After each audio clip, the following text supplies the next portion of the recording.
Hi, my name is Ivan Hardcastle and I'm an occupational therapist here at Primary Therapy Source. Many times I have parents come in and they want to know about sensory integration, what it is and how can treatment help their child better function in the environment. Dr. Jean Ayres helped describe sensory integration in the 60s and 70s, looking at these kind of hidden disabilities that these children were having, the challenges that are presented in their everyday lives for functioning.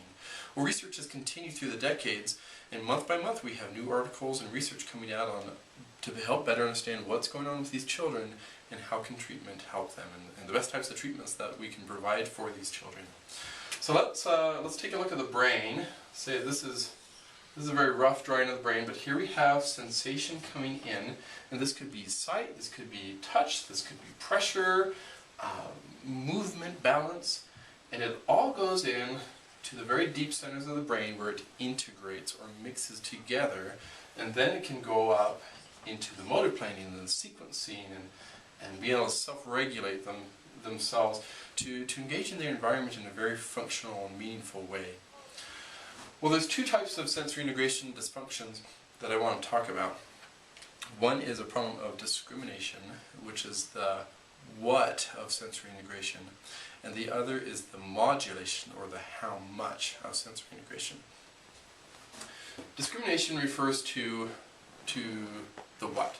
What am I feeling? What is my body moving like? Let's take a child who needs to find a coin in their pocket. Okay? They put their hand in there and there's a quarter and there's a penny, and we know that there's a size difference, but we're having a hard time feeling what the difference in those sizes are. So let's compare that to a map. Here we have Twin Falls, and we need to get, in order to understand the difference in the size of those coins, we need to get up to Boise, okay? And here's the road that we normally take going from Twin Falls to Boise, okay? If there is trouble on that road, say that maybe there's a detour in there, or maybe they just get off at the wrong exit, they're going to get lost and we won't be able to tell the difference. Or maybe there's a bridge out, or maybe there's road construction on the way, and we have a hard time getting from Twin Falls up to Boise, and that signal gets lost, or it gets misinterpreted, or it just gets muddled, and the child isn't able to accurately understand what's going on with their fingers. Sensory integration therapy can help either smooth out this road, or sometimes, if that isn't possible, sometimes we may just need to find an alternate route to get from Twin Falls to Boise so that the child can still function in the school and at home and in their community life, okay? The second type of sensory integration dysfunction is that of modulation. So let's think about, in the morning, I get up and one of the first things that I do as I'm getting dressed is I put on my socks. And the type of socks may differ. They might be fluffy, they might be rough, some might be worn out. But as soon as I put that sock on, my foot feels what that sock is like. And I can feel it for 10 minutes, for 5 minutes, whatever it is, but as soon as I register it and understand it and I go about my day, I don't need to think about what my socks feel like after that. That's good modulation. But for a child who isn't able to cut out the feeling of their socks, or maybe it's the sound of the lights, or a fan, or people walking through the hallway, or the noise in the classroom, this can be very overwhelming, and the child will have difficulty. So let's compare the modulation side of sensory integration dysfunction to a light switch, okay? And here we have just a normal light switch that can either turn on or it can turn off. I'm either going to fill my socks all day long, or I'm not going to fill them at all.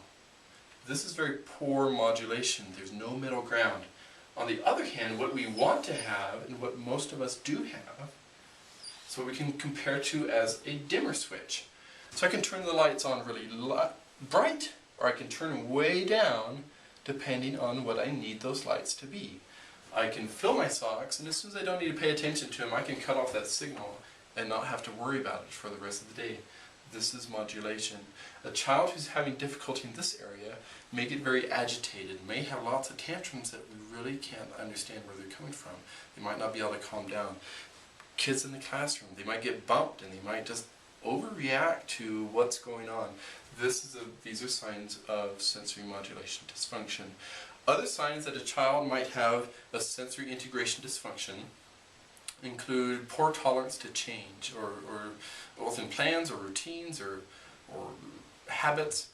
They might have very clumsy behavior. They might seek very specific stimuli, or they might avoid it, whether it's taste or touch or sound.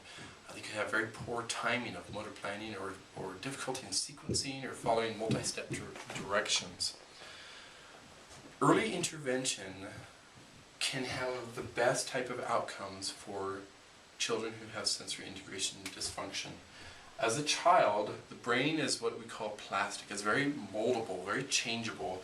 We have a better chance of smoothing out these neurons between Twin Falls and Boise to make sure that the signal can get there.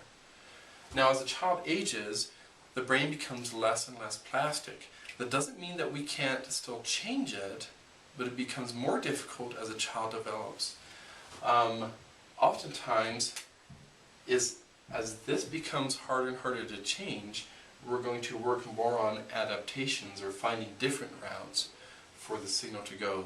If you have a concern about a child, either in your family or somebody you know, who seems to have difficulties in sensory integration, come talk to us at Primary Therapy Source about this child and how we can help you make life more meaningful and more functional, not only for the child, but for the whole family.